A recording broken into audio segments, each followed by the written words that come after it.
এটি একটি healthy fruit salad. বাড়িতে থাকা ফ্রুটস দিয়েই বানিয়ে ফেললাম।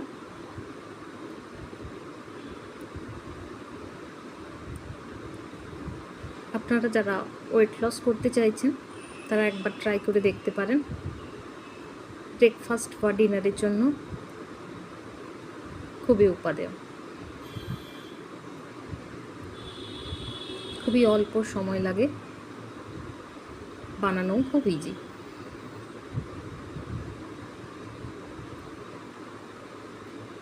যারা ডায়েট করছেন তারা একবার ট্রাই করে দেখতে পারেন। অনেক দিন থেকেই ভাবছিলাম একটা ওয়েট লস রেসিপি দেব,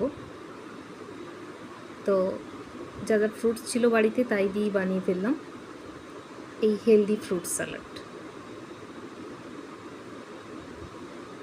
আপনারা এখানে